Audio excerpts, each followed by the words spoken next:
Okay, sir. Yeah. So friends, we were discussing about Python, right? Before we took the break, we were actually discussing Python programming.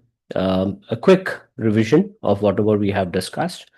There are a bunch of features which ensure that Python programming language has those features which basically makes it generic purpose programming language and domain agnostic, right? And it also has very interesting features which make development very easy. It is interactive programming language as well.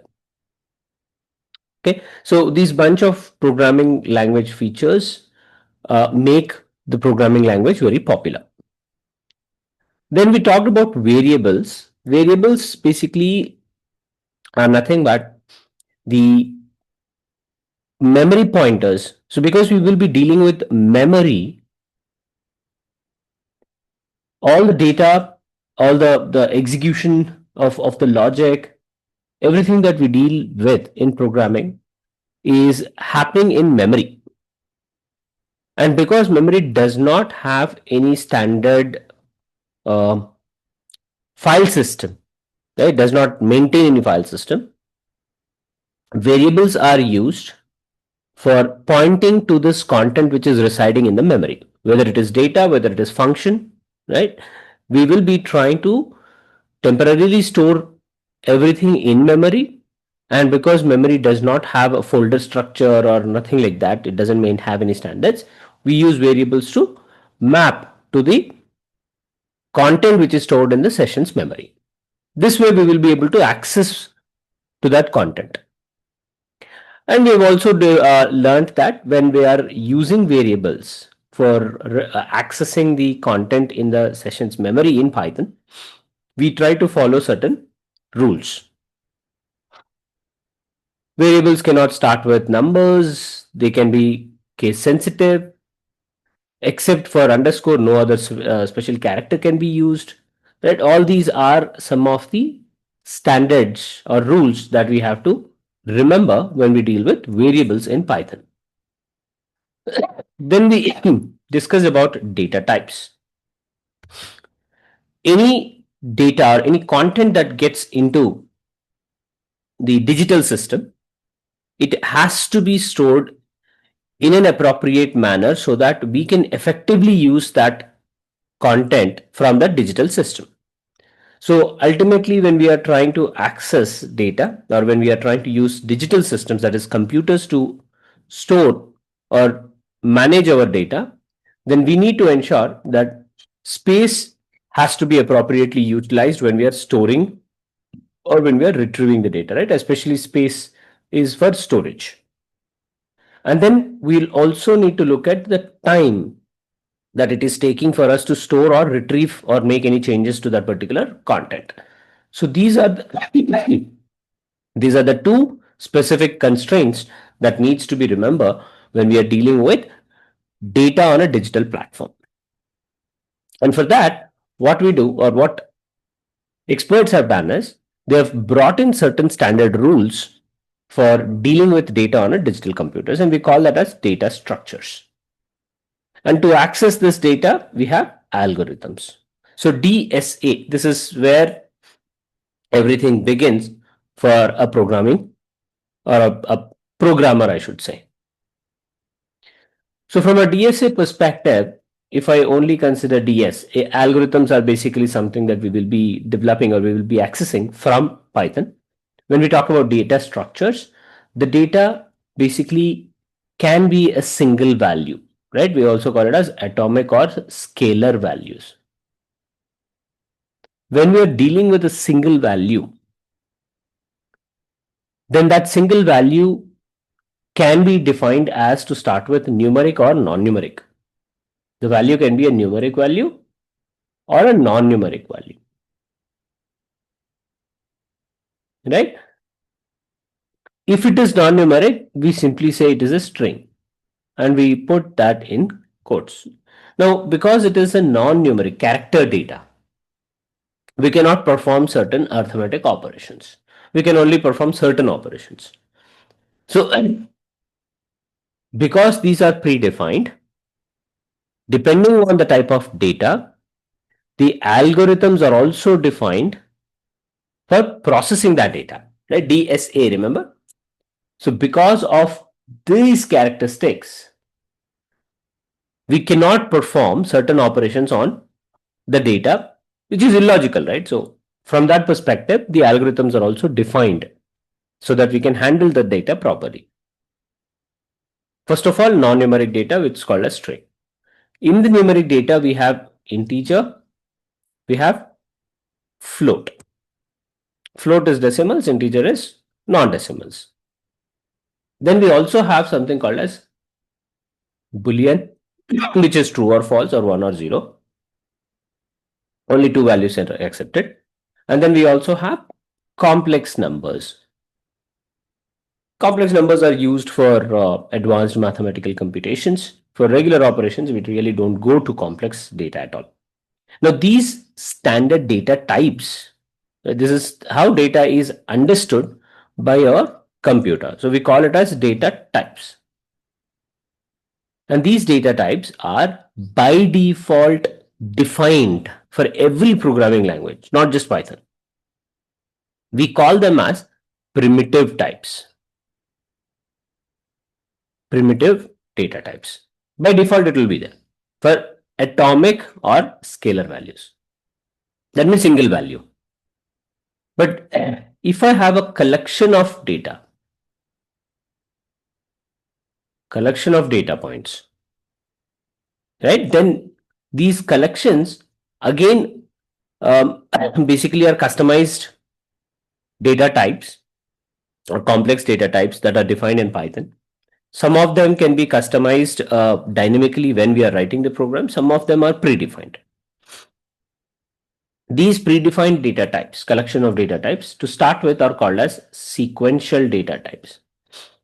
And in sequential data types, we will have list, tuples.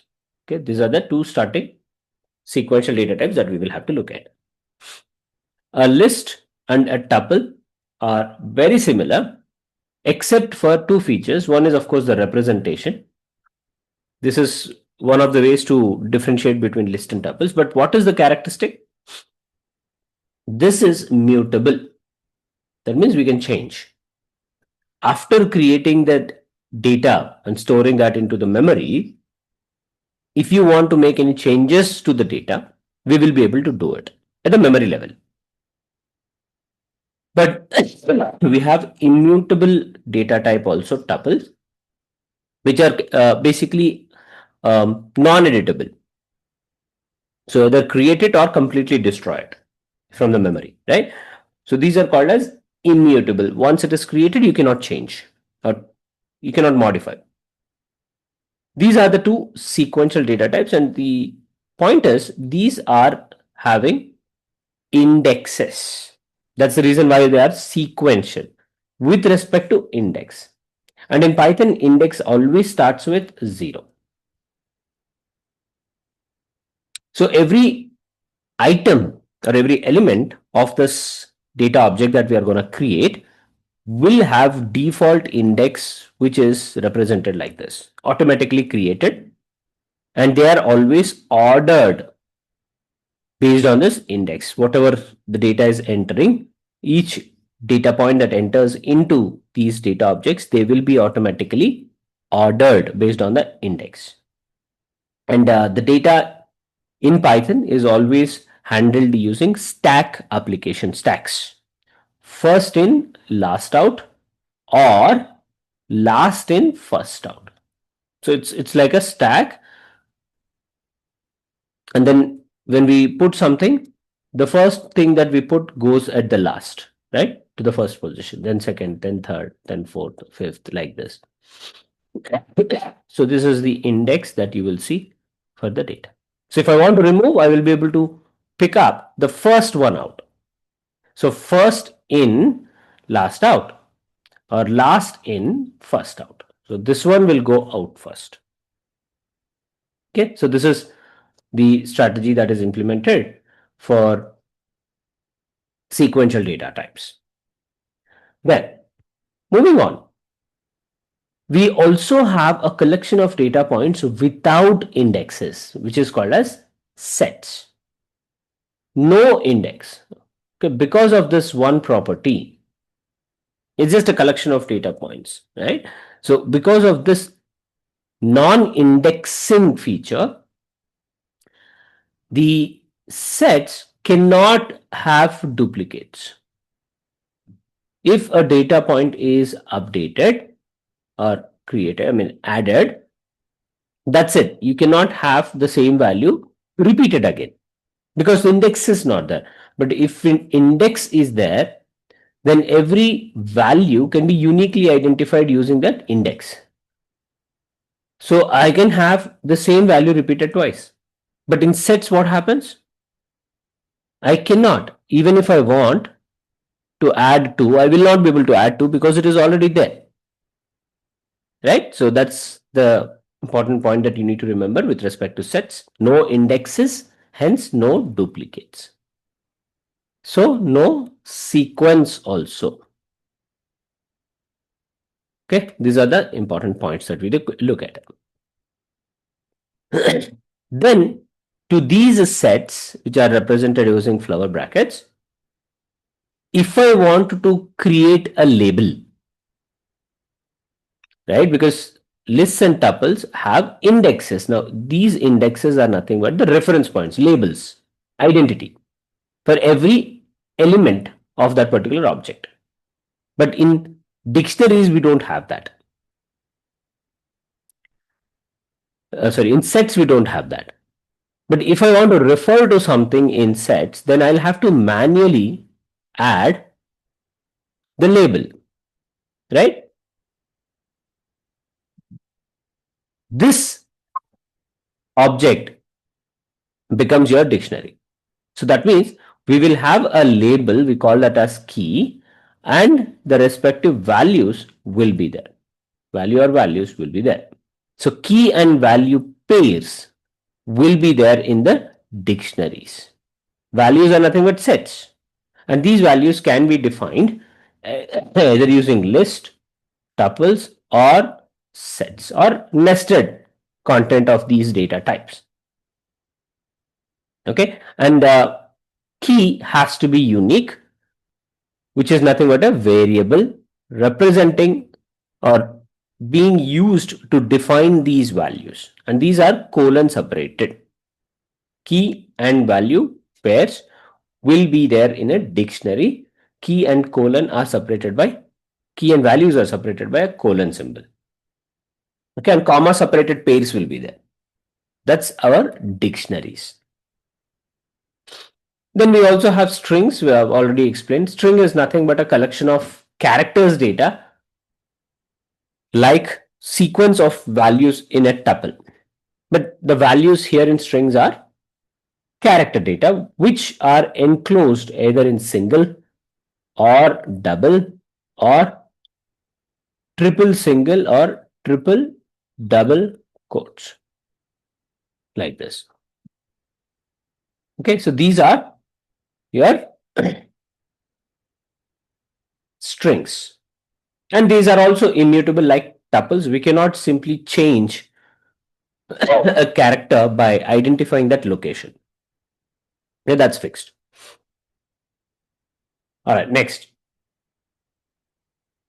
We also have collection of data points called arrays. Now these arrays are more of a standard type. So if I have multiple values, we generally combine them together.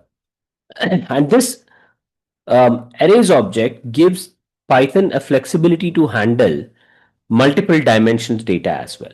So if I talk about atomic data, these are primitive types. If I talk about sequential data, that means sequence will happen on a single axis. So this is one dimension. We also have matrices if I arrange the data in a two-dimensional format. So arrays with two dimensions can be defined as matrix. So 2D arrays, right? And matrix basically has rows and columns. So 2 dimensions will be there and respective operations can be performed on that. But from more business operations, from analytics perspective, we need data with definitions, right? We need data which have definitions so that your computer can understand that data. And this data we are talking about is more of an operational data coming from businesses. And from human perspective, we understand this fields of the data that we are dealing with, because those fields are nothing but the characteristics, right? So we'll be able to humanly interpret them and understand them. But for a computer, you have to define what is that data that is being stored or that is being that needs to be processed in the business requirements, as per the business requirements. So in that case, we give data definition, and by default it will always be in a two-dimensional arrangement. Okay, so it is properly organized, it maintains certain structure, and then it also has a clear definition, which is nothing but data type declaration for each characteristic or each column or each field. These are called as data frames in Python. You can also understand them as tables. It's nothing but table.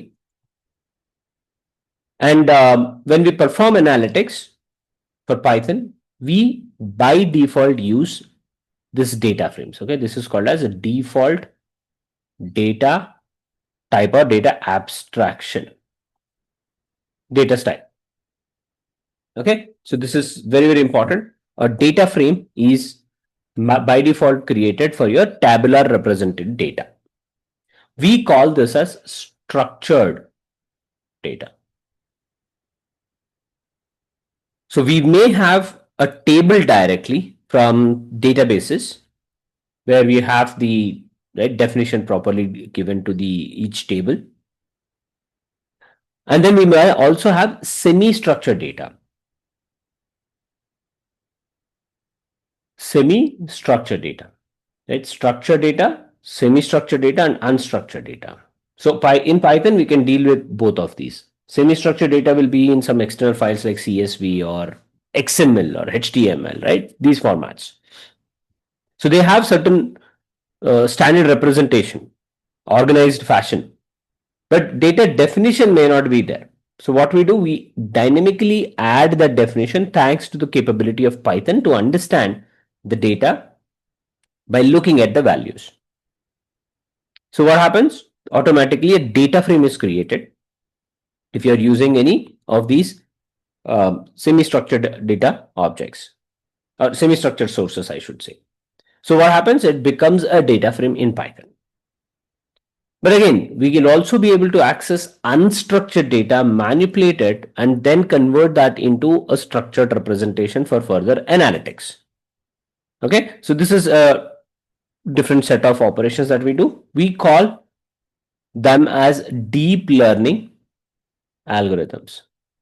They're called as deep learning models or deep learning algorithms or deep learning. Why? Because the data has to be first structurized by manipulating it. We have to manipulate it. We'll learn that. Okay, deep learning is something that we will actually focus on.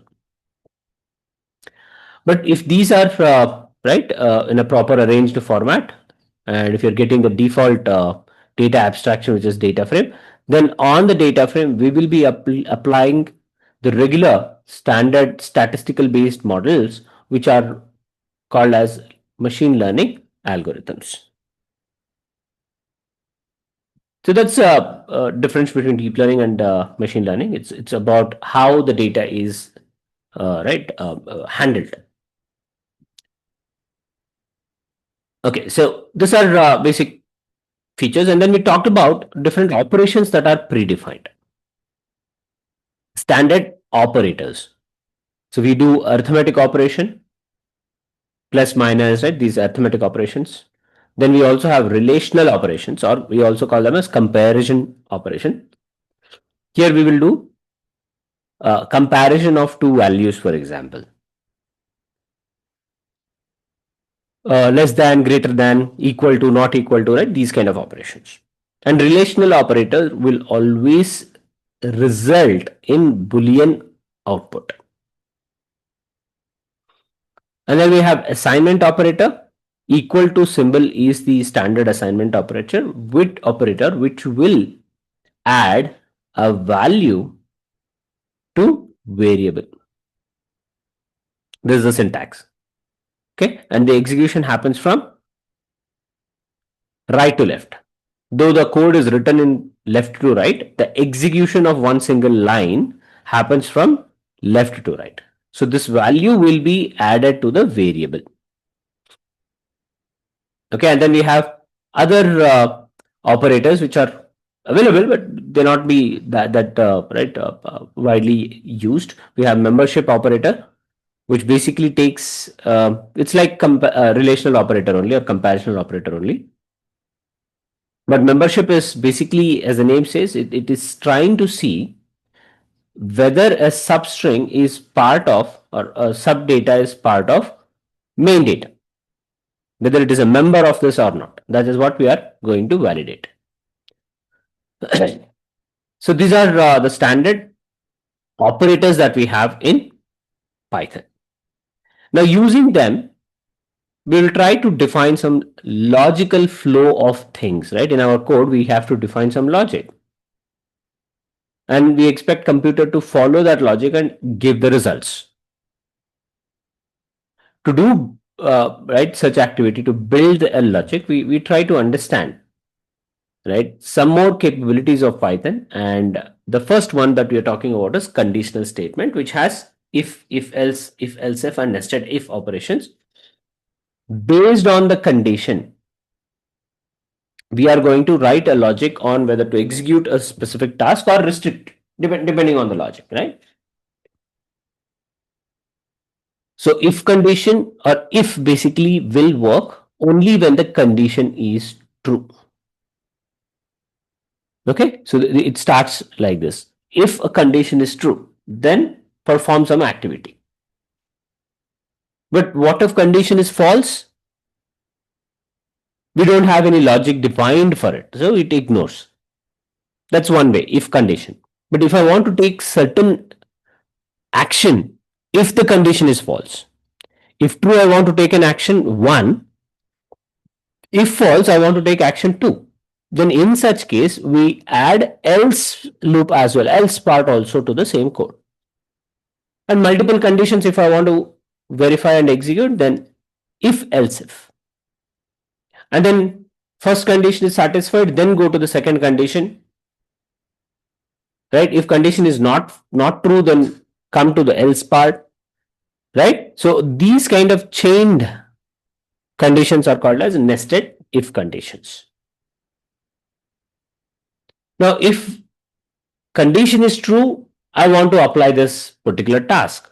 Very good. But if I want to repeat the same condition multiple times, then in such case, we will have to define loops to perform those iterative tasks, repetitive tasks. And for that, we have for loop and while loop in Python. For loop is used for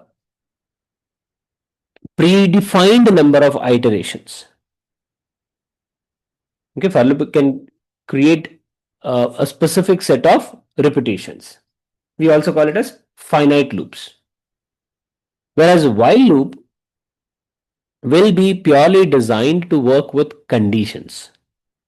Whereas for loop has predefined iterative repetitive numbers along with condition. Okay, for loop can also repeat only if the condition is true. Right?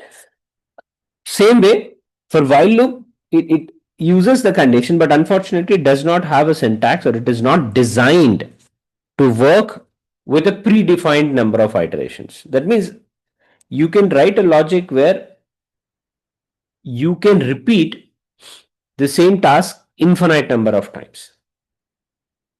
Okay, so the number of repetitions is not defined in while loop. We can also combine these and create nested loops, or maybe for loop within a for loop, or for loop within while loop, right? All those combinations can be created. And when we are trying to repeat the tasks, you may also want to put some conditions to stop that repetitions or stop the looping. So we have controlling statements which are defined. It basically defines how or what kind of action you will do when you're trying to repeat things.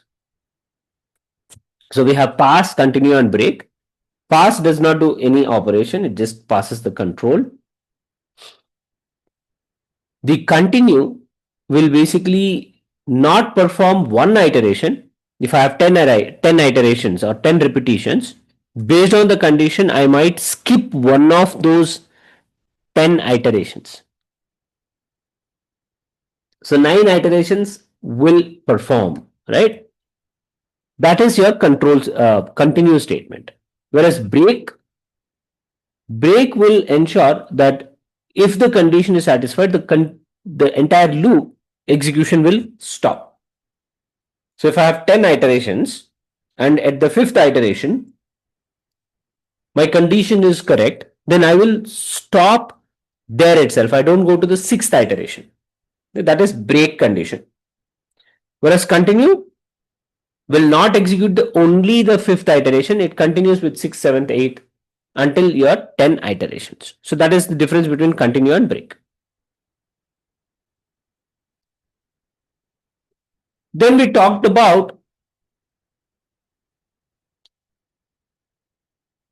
the detailed executions of your different operations that can be performed on these data types, sequential data types to start with, because these are the core concepts, right? Core data types. So if you understand what kind of functions can be implemented on these standard data types, it becomes easy for us to build a more comprehensive logic using these data points, right? So we talked about data structures, but we're also looking at algorithms that can be performed on that particular data structures. This is what we started with, or I think list is something that we covered. So when you talk about a list, it is a sequential data with index, right? So it is indexed, ordered sequential data. Because it has index, it is ordered as well. But another very important aspect of list, which is represented using square brackets, is that it is mutable. That means we can alter the values at any point of time. So it gives you a lot of flexibility to manipulate this particular data. So if I look at the kind of operations that we can perform on this data object, then I can say creation, deletion, create or delete, right? So these are the two standard operations that we will have. But because it is mutable, changeable, we will be able to edit. Different type of edit operations can also be performed. Edit or alter. So these are the standard operations that we are talking about. So we will say read, write, and edit. Right? These operations are possible on the list because it is mutable. The main difference between a list and a tuple, right? We discussed about that. So if I talk about a tuple, it is represented using regular brackets. But remember, the important difference is it is immutable. That means it cannot be changed. But this is also indexed and it is also ordered.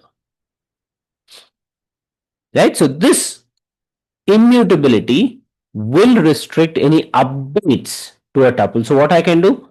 I can create a tuple or I can delete a tuple. But I will not be able to do any edits. So edits cannot be performed on tuple. So if I look at the operation standards or type of operations, then I'll only be able to do read operations. That's it. I will not be able to do write or update or edit operations. These are not possible. So once it is created, that's it. It is created. You cannot make any changes. You can only be reading those objects. So a lot of operations, the number of operations that is defined for list are much more compared to a tuple. Okay, so the number of operations will be restricted here. Why? Because it is immutable. So only read operations are possible. This is the major difference that we need to understand between a list and a tuple. We will try and work with tuples today.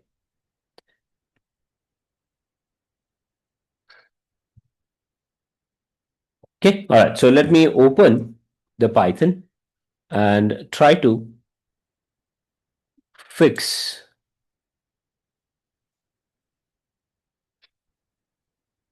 the Python operations. Let me go to Python code. And then I said tuple operations, right? So let us look into the tuple operations.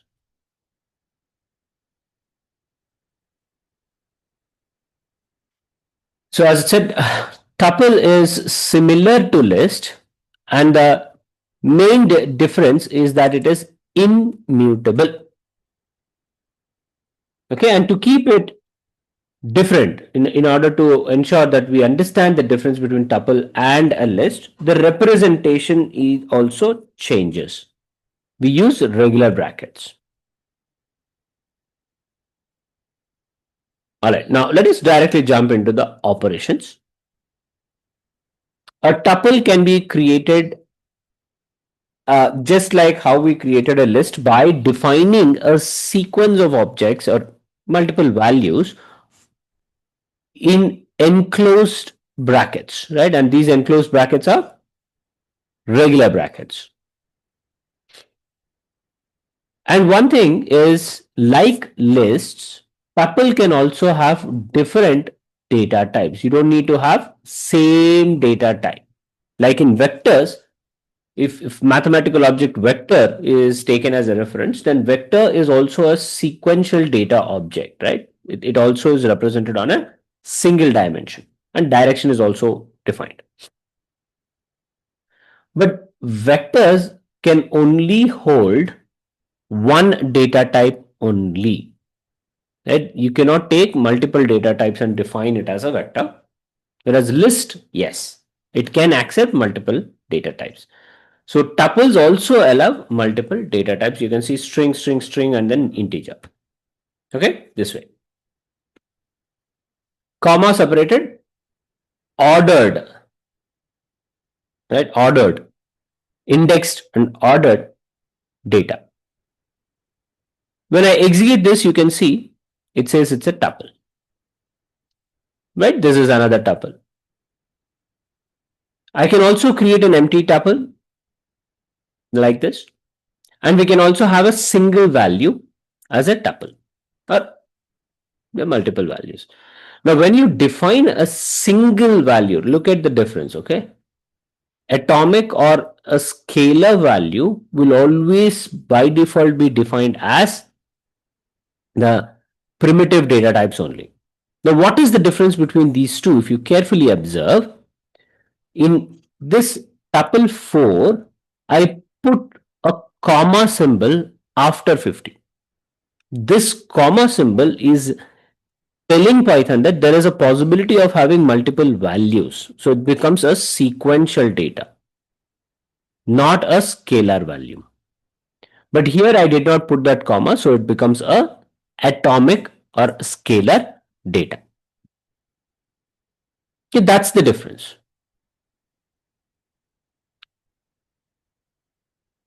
Then if you look at the next one, here you can see I'm assigning different type of data. So I have string, integer, complex numbers, and Boolean values as well. Now to access any specific element, if I want to access any specific element within the tuple, then we use indexes. Remember, tuple is indexed and hence it is also ordered. So the index starts with 0 and the representation to access values at that index is given like this. So you'll always represent index because it is an integer. Okay, remember integers. Index is always going to be an integer representation only. Okay, so when we talk about representing index, we use square bracket. But remember, this is not a list. List is also represented using square bracket, but the difference here is in list you represent only data comma separated values in square brackets and you're assigning that to a variable equal to this. Okay, remember that. So there is no representation or there is no data object being referred. You're assigning values directly. Whereas if you talk about accessing indexes, we will have variable and then square bracket. So whenever you have variable and then square bracket, the values within square brackets will always be referring to the index of that variable. Okay, hope you got the difference between the index representation using square brackets and your list objects using square brackets.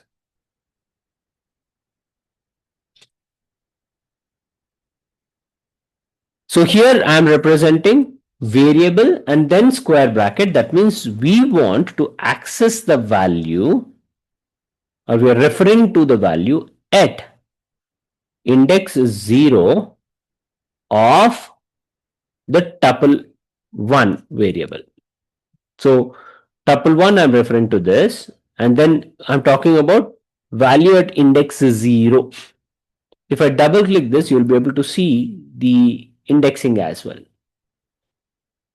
So this is the first column is index column for the object. You can see every element is assigned with index starting with 0 till 5 in this case. And these objects are always in first in, last out or stack logic, right? Last in, first out stack logic. So we started with what? Sharat, right here. The first entry was Sharat. Then we have Python. Then we have Fiat. So you can see that index, right? Indexing is being done that way. Now, for explanation, I represented this order. You can just reverse it and understand. For right this representation, the data object representation, we are basically trying to see like this. So when you are adding it, you're adding like this. Okay, this is the first index, then the second index, then the third index. So that way you can see the reverse arrangement, but it is ultimately first in. Whatever we are adding first, it goes to the first position, and then you'll only be able to pick that in the last in the same order if I have to remove. Okay. Now, the problem with tuple, right, is that it is read-only object. Okay. And square brackets with colon symbol, you will represent sequential indexes. So this is my data object. Index starts at 0. So these are the index positions of this data object, tuple 2. And when I say tuple 2 1 colon 5, okay, always remember square brackets 1 colon. Colon symbol always gives you a sequential data values, sequential values. So what does this basically speak here is we are talking about position 1, position 2, position 3 and position 4. So when you are defining a sequence, the lower limit is always added and the upper limit is exclusive. We don't add the upper limit. We will only take n minus 1 value. Okay, so this is one very important point. Remember, lower and upper values at start index and the end index, stop index. We will only take n minus 1 based on the stop index. Always, that's the sequence that we will have to remember. So we will represent with start and stop indexing. Okay, and here we also have colon step size. We'll discuss this, of course, again in detail. We'll try and keep accessing the data in sequence using this syntax. So you're referring to the index positions in square brackets, right? So we're representing index values in the square representation. By default, step size is always +1. So from 1, if I want to go to the next number, I'll have to add +1, +1, +1. So step size will always be +1 by default. Start by default will be always at the starting of the data, which is index is 0. For these two, we have default values. But for step size, for stop, the upper limit, we don't have any default values. It will be the entire size, entire length of your data object if you're not defining any value. So these are the syntax, right? This point that we are referring here is the syntax to represent the sequence values. So when I run it, it gives me first, second, third, fourth, these 4 position values. Now, we cannot do any update operations, right? So if I define a tuple 1 and if I'm defining a tuple 2 and if I access tuple 1's value at index 1. So if I'm referring to this, 12 is at index 0, 34.556 is at index 1. So I'm referring to a single value, which is that float value. Now, I want to replace this value with some new other value, 40. When you run this, it throws an error because tuples cannot have edit operations. The error you can see, it says type error. Tuple object does not support item assignment, right? It clearly tells that tuples do not have that feature at all.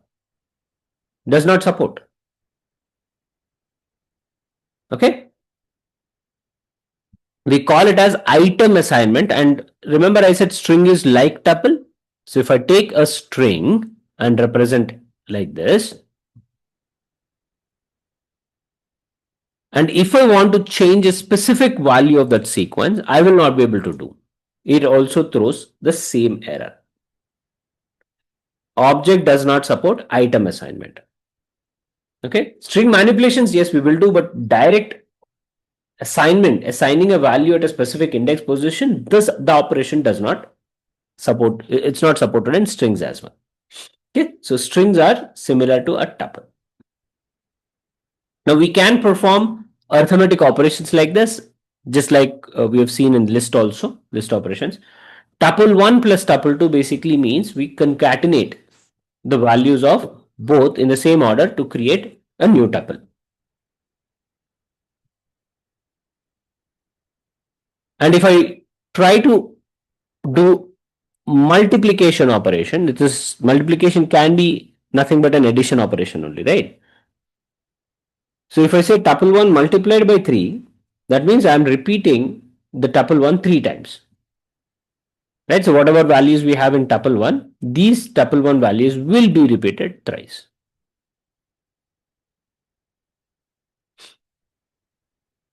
Okay. Now indexing, yes, we have indexing. I'll take a tuple and I want to see what is the index of this character called Zara or string called Zara. So I'll simply say dot index of that particular value and it gives us the value 2. This is at index 0, this is at index 1 and this is at index 2. Then how many times a specific element is repeated? I want to count that also. Because I can have duplicates in a tuple because of its indexing feature, I may have values like this, right, which are duplicated. But how many times those values are duplicated or repeated, if you want to know, you say count function. Then we have a simple tuple and we say index and count with these numbers also. If you can see, you'll get the same response. Irrespective of the data type of the values within a tuple, these operations can be performed. The indexing and count. So two examples. Here we have a multi-data type and here we have only integer data type. Both operations, index and count, work on both the cases. Then deleting tuple elements. Remember I said it cannot be edited. Okay, so if I try to pop basically is removing the most recent added value. Last in, first out, right? So whatever is the last added value, that value will be removed if you say pop. By default, always at the end. I can also use a remove function, remove 2. That also will not work. But for these operations, right, these two operations will work in the list case. Because list can be manipulated after it is created in the memory, right? It's called as mutable object. So we will be able to modify the created list, but not for tuple. If I say delete tup, I have a tuple here. If I say delete tup, then that one tup object is removed. So if it is not there in the memory, even if I want to read, you'll not be able to do it. Now, if you want to understand what all other operations that are possible, we can always say help tuple or dir tuple. So it's a built-in immutable sequence. Okay, these are built-in. We are not dynamically creating them. They are predefined in Python. For list, it says built-in mutable sequence. Okay, so that mutability is the primary difference between list and tuples. And that, in fact, that one feature brings a lot of operational variations between list and tuples. So if I scroll down, you can see count and index. Only two right functions are given, two models are given. I can also say dir and see these two functions. These are all class functions, you can say. So the number of operations for tuples are very less compared to list. Okay, all right. So we discussed about tuples, and then we basically have to talk about strings. Sorry, not strings. We'll have to talk about. Why is this coming like this?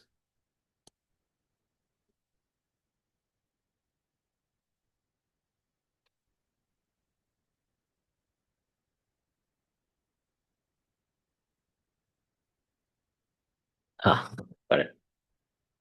So the next thing that we discuss is sets, because right, they follow certain features in these three tuples and sets. So in order to understand them better, we'll next discuss about sets only. Now, when we talk about a set is like a sequential object, right? When I say sequential of objects, before the sequence, we basically have to see collection of data points in, of course, one dimensions. So set can also be seen like list or a tuples with one specific feature, which is you cannot define the sequence there. There's no index, right? So set is nothing but collection of multiple data objects. Like set or tuples, but without index. Now, because index is not there, you cannot access any specific element of set. There's no unique representation for every element in sets. But in lists and tuples, we have that because of the indexes. To start with, the index is the primary feature difference between a list, a tuple, and a set. And to represent that difference, sets are represented using flower brackets. We always use flower brackets to represent that. So now let us look at the code, the sets code. Let me clean the memory. So sets are basically allows us to store multiple items in a single variable, right? It's a collection and it is represented using flower brackets. There is no index. Because of that, there is no order or no sequence and will not allow any duplicates as well. Okay. But from a mutability perspective, the operations that are defined on a set, okay, the operations that are defined on a set will allow us to manipulate values. Not manipulate, but if I have to say add or remove values of a set. That means I'm able to edit a set. Hence, it becomes a mutable. But if I want to make some changes to specific values, values needs to be changed. If this is the operation, then it is not allowed. Why it is not allowed? Because no index to specifically say that I want to work with this value, specific value, right? I cannot access that specific value. Because of this, you cannot make any item level changes. Okay, so as such, sets are mutable, but items of the sets cannot be accessed, right? So these items within a set becomes immutable.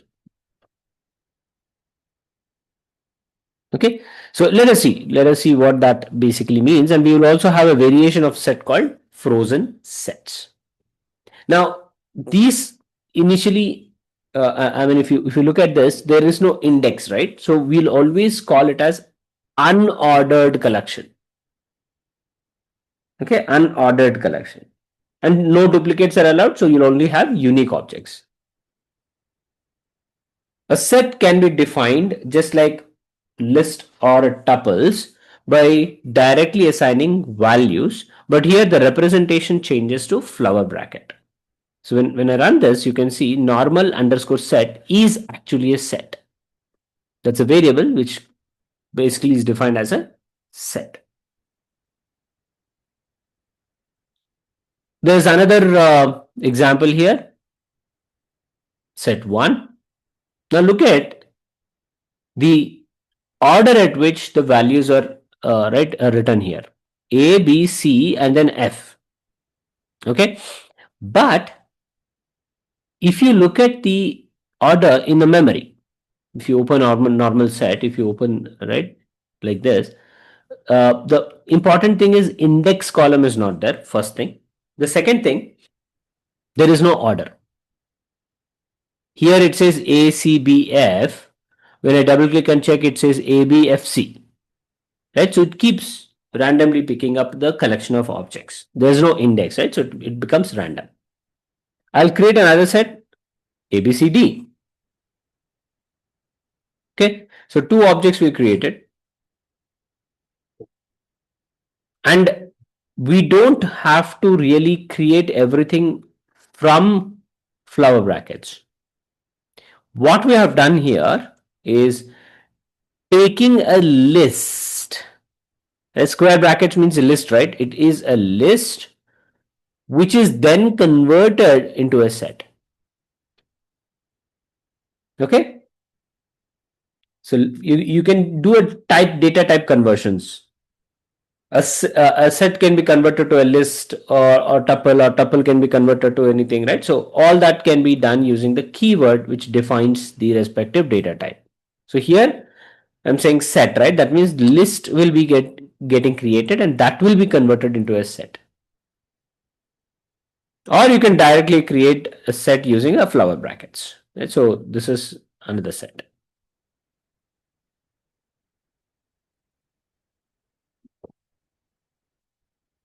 If I want to have duplicates, okay, so I said A, B, C, F. Normal set is A, B, C, F. I want to add a new element to it. If you see, I'm trying to add A, which is already there. So the beauty is syntax wise, there is no mistake here. Okay, syntax wise, there is no mistake. So there is no error message anywhere. If error message is not there, does it mean that it is adding A again? Yes, you can imagine at the memory level, right? At a memory level, if this is my collection of objects, I have A, B, C, F. Okay, I'm calling this as set one. Just a group of data points, okay, within the memory. Like this. So I'm referring to this as S1. Now, what did they say? S1 dot add. What value I am adding? A value called A. So it tries to add the value here. And because A is already there, we override it. That means operation is being performed. A will be overwritten.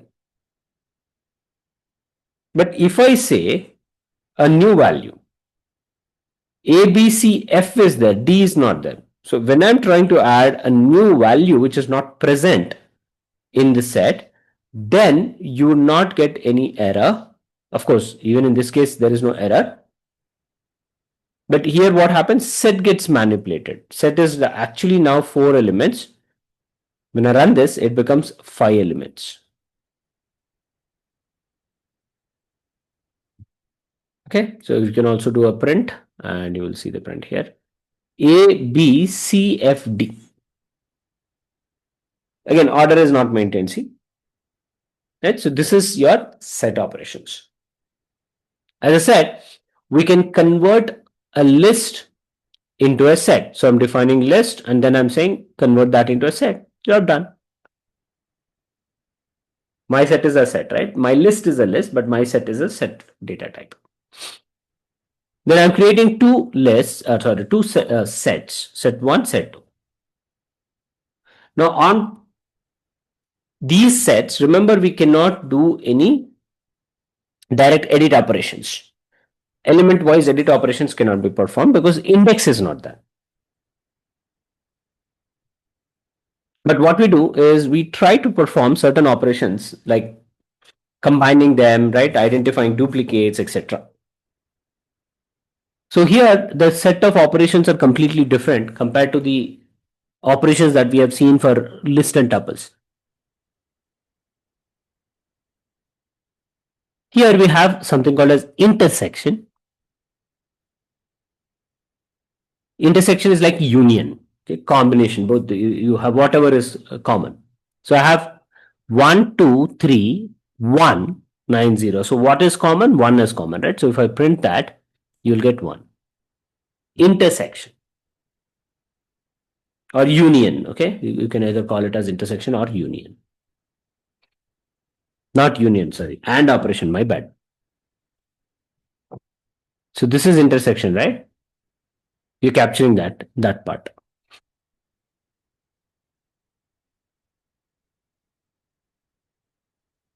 Yeah. So again, I'm taking this output, okay, intersection set, which is again a set, okay. I'm converting that into a list. So this set gets converted to a list and I'm storing that as intersection as list. Look at that, right? So value is same. So we can try and make these alterations, list to set, sets to list, right? All those kind of variations we will be able to do. Then this intersection is similar to AND operation. So you can see here I'm saying AND. Same set 1, set 2, same sets. What I'm doing? I'm saying AND operation. Now this AND operation will also give you the same result, which is 1, right? Which is 1. Either you do intersection or AND operator. Next, we are defining set 1 and set 2 again, a little, right? One element extra. And then I can also perform union operation here. Union basically talks about, if this is so common, union talks about everything, but without duplicates. Right? In intersections area, we have duplicates, but we will remove those duplicates from our sets. So this is your operation. So you have 2, 4, 5, 6. 4 and 6 are repeated, right? 4 and 6 are repeated in both the sets, and you can see those values also are there, but only once.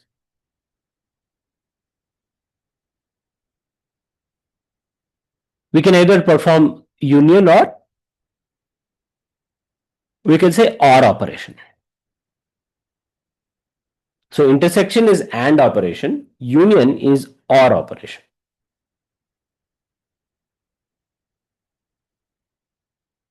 OR operation, everything will be added without any duplicates. We can perform unions of multiple operations as well, I mean multiple data points as well. So I'll take set 1, set 2, set 3, three different sets, and I can say set 1 union of set 2 comma set 3, and union of this is nothing but again set 1 dot union set 2, right? So that's the syntax. So we have all the three, right, combined, and what you can see is the results without any duplicates.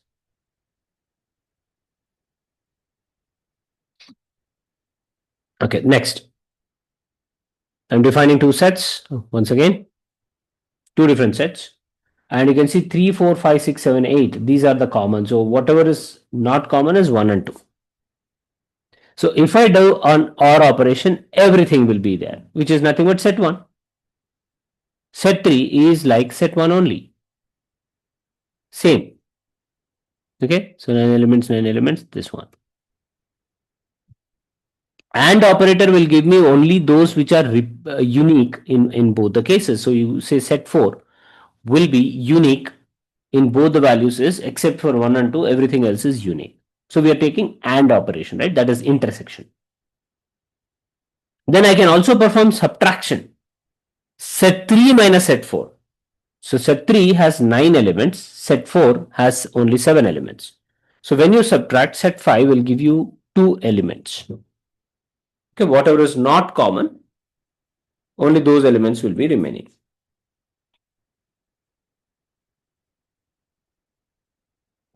We can also perform membership kind of operators here. Is disjoint. S4 and S5, are they disjoint or dissimilar? And yes, S4 and S5 don't have anything in common. So the answer would be true. So if I'm writing it as an if condition, only when this condition satisfies, this print statement will execute. Okay, and you can see that statement is getting executed here. I can flush off all the elements by saying clear. Clear function will remove everything. Right, and you can see the values. There's nothing. Okay. So this way we can perform certain operations on sets. We'll list out all those operations as well. Now, if you look at the operations, we've said that set is mutable object, right? It can be changed. Even though there are no indexes and all that, it can be still changed. But we have a variant. That variant is called as a frozen set, which would basically take the mutable set to immutable. Okay, So your set becomes immutable now. Okay. And how do we define it? It's a, you can say it is an extended version of a set itself. And how do we declare? Just like how we declared list sets or tuples. So if I say this is a tuple that I'm creating to start with, let me erase everything here in the memory. Yeah, so what we are doing here is I'm defining a variable called vowels which contain tuples. Okay, this is a tuple. Now this tuple can be altered to make it a set. Okay, now on this, I'm also converting this vowels, which is the tuple, into a frozen set. I'm calling it F set. So F set is a frozen set. And if you want to see what values it is containing, it contains the same values, right, that we have defined here. So we have vowels, we have tuple, vowels is a tuple, then we have created a set, and we have also created a frozen set. I can also create an empty frozen set, empty. Now, if I want to add a value into a set, I will be able to do. So I'm saying S, which is a set, add a character called V. So now your set has become 6 element value. V is added. But if I try to do it for this frozen set, it will throw error. So it is not having this attribute at all. You will not be able to add anything because that function is not defined for frozen set. If I want to remove any element, if I say s dot pop, it randomly removes one value. Remember, randomly. Why randomly? Because there is no index. Okay, then we will say remove v. I want to remove specific character. Pop is always going to remove one at the right last. In sets it is random. But if I want to basically remove a specific value, then we will have to write that character here in the bracket, or that value in the bracket. Okay, so it does not allow, frozen set does not allow to make any changes to a set object. The operations that we were discussing, you can say help and dir. These are all the different operations that we can perform on sets. And if I talk about frozen set, empty frozen set object built in immutable unordered collection of unique elements. If I talk about help of sets, the same definition, but now you'll say mutable. Built in unordered collection of unique elements which can be edited. Okay, so this way you can try and look at the difference between sets and frozen sets. All right, so I'll stop here. We discussed about, right, in fact, we revised everything and we discussed about tuples and sets. Next class, we'll discuss about dictionaries and strings. Yeah, any questions?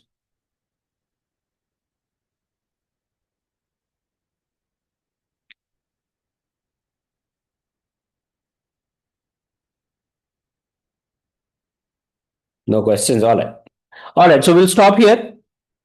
We'll connect tomorrow.